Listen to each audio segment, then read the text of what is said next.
प्रभु का वचन कहता है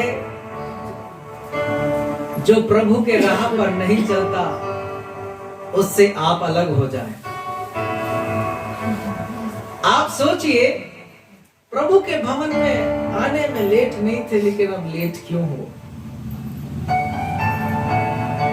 प्रभु की उपासना करने में आप इतना समर्पित थे, लेकिन अभी क्यों नहीं हो? वचन को पढ़ने में आप इतना समर्पित थे, लेकिन अभी क्यों नहीं हो? आप परमेश्वर की भक्ति करने में समर्पित थे, लेकिन अभी क्यों नहीं हो? क्योंकि आपको कहीं ना कहीं वो संगति मिल गया है जिसके वजह से आप जो है आसमान जुए में जुत रहे हो। आसमान जुए में जुत रहे हो। इस वजह से मेरे प्रियो, आपके दिमाग में अविश्वास भर गया है, और अविश्वास भर जाने की वजह से आप उस परमेश्वर को नहीं पहचान पा रहे हैं, उस परमेश्वर को नहीं ढूंढ पा रहे हैं, उस परमेश्वर को अपना जीवन नहीं दे पा रहे हैं जिस परमेश्वर आपके जीवन को बनाने की लालसा रखता है। हालेलुया। 5 साल पहले तुमने प्रभु के लिए क्या किया ये मायने नहीं रखता। 10 साल पहले तुमने परमेश्वर के लिए क्या किया ये मायने नहीं रखता। 15 साल पहले तुमने प्रभु के लिए क्या किया ये मायने नहीं रखता। लेकिन यदि आप प्रभु में हो तो अभी प्रेजेंट में क्या करते हो ये मायने रखता है।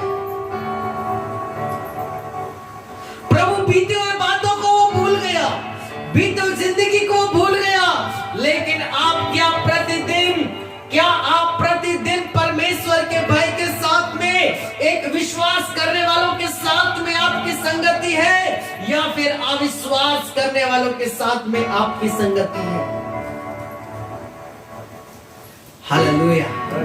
प्रभु कहता है, ऐ मेरे बेटा, ऐ मेरे बेटी, तुम आसमान जुए में ना जुतो, उन अविश्वास करने वाले लोगों के बीच में से बाहर आओ, तब मैं तुमको ग्रहण करूंगा, तब तुम मेरी संतान तुम होगे।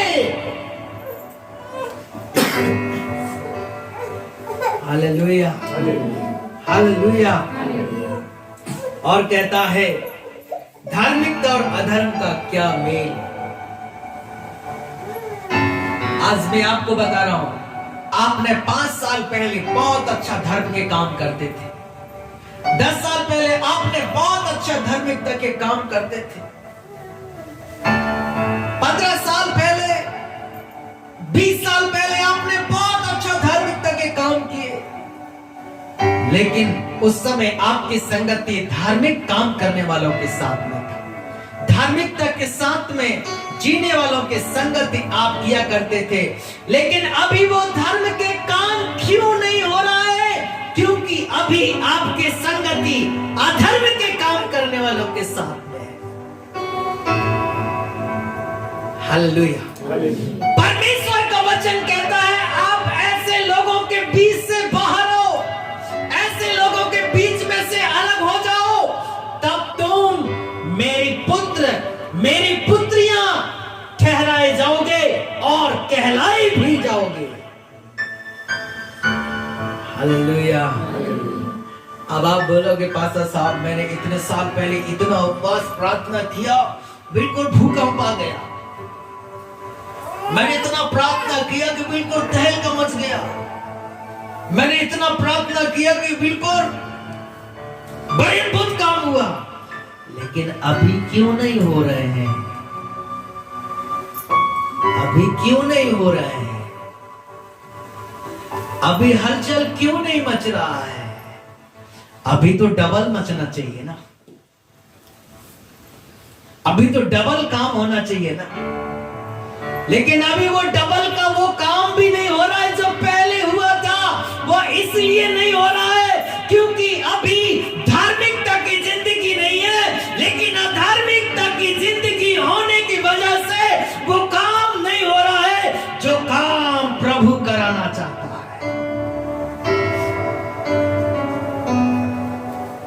Hallelujah, hallelujah.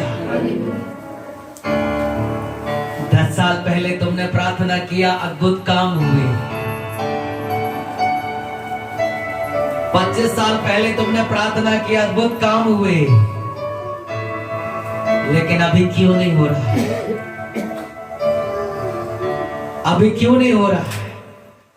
पहले तुम उन एनॉइंटिंग से भरे हुए लोगों की संगति किया करते थे, सामर्थ से भरे हुए लोगों के साथ संगति किया करते थे, इसलिए 10 साल पहले वो सामर्थ के काम होता था, वो मिरेकल के, लेकिन अभी क्यों नहीं हो रहा है?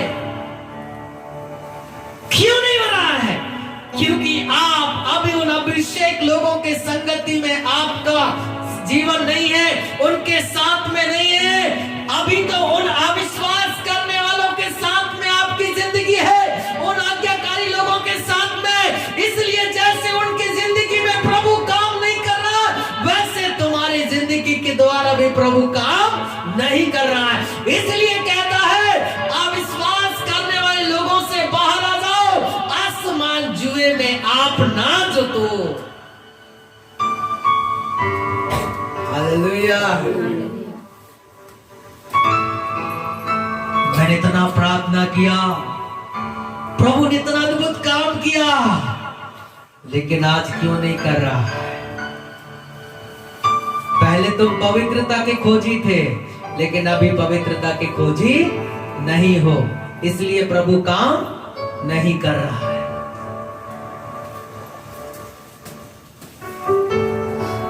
Hallelujah, hallelujah. प्रभु का वचन कहता है, धार्मिकता और अधार्मिकता का कोई रिश्ता नहीं हो सकता है, रिश्ता नहीं हो सकता है। मिट्ठू जानते? मिट्ठू, मिट्ठू के चोंच में क्या होती है?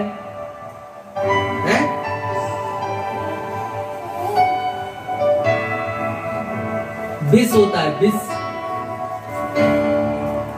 उसी तरह कुछ कुछ विश्वासियों के मुंह में भी क्या होता है? क्या होता है?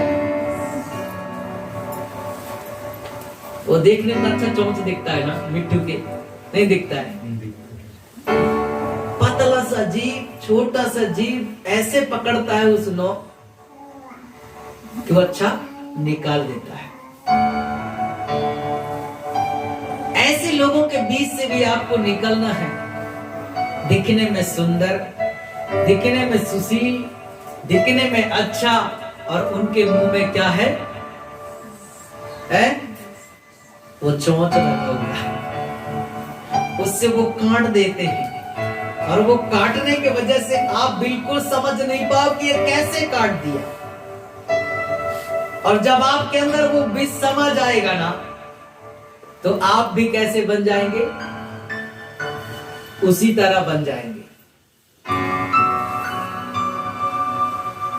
इसलिए प्रभु का वचन कहता है, उन अविश्वास अधर्म के काम करने वालों के लोगों के बीच से बाहर आओ। आप बोलेंगे, मैं 5 साल पहले इतने लोगों की मदद किया, इतने लोगों को मैं खाना खिलाया, इतने लोगों को पानी पिलाया, मैंने इतने लोगों को कपड़ा दिया, मैं इतने लोगों की व्यवस्थाएं किया, लेकिन आज कर रहे हैं? हेलो, आज कर रहे हैं? प्रभु ये नहीं कहेगा कि तुमने पहले क्या किया, प्रभु ये कहेगा कि तुम अभी क्या कर रहे हो। अभी क्या कर रहे हो?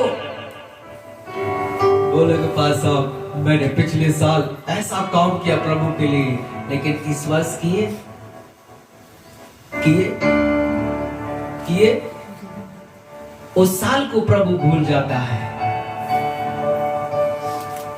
उस साल को प्रभु भूल जाता है। प्रभु कहता है कि तुम्हें उन अविश्वास करने वाले, अधर्म के काम करने वालों के बीच से बाहर आना होगा। आज प्रभु के काम और प्रभु की प्रार्थनाएं क्यों नहीं सुनी जा रही है? क्योंकि कौन बस गया है? अधार्मिकता, अविश्वास, अनाज्ञाकारिता, ये सब बस गया है। आपको मैं बताना चाहूंगा, आप जितना लेट चलोगे, जितना अधार्मिकता के साथ जियोगे, जितना आप अपने आप को रोक के रखेंगे, उतना प्रभु स्वर्ग के शांति को रोक के रखेगा, याद रखना। इसलिए परमेश्वर कहता है आसमान जुए में आप लोग ना जुते। प्रभु का वचन कहता है ज्योति और अंधकार का कोई तालमेल नहीं है। अब ज्योति कौन होता है? ज्योति वो होता है बताने के बाद स्वयं काम को करता है, वो ज्योति होता है। और ज्योति वो नहीं होता है बताने के बाद स्वयं नहीं करता है। यदि आप अभी भी आपके नाता अंधकार में फंसी लोगों के साथ में है, तो अभी आप ज्योति पे नहीं हो। यीशु मसीह ने क्या कहा?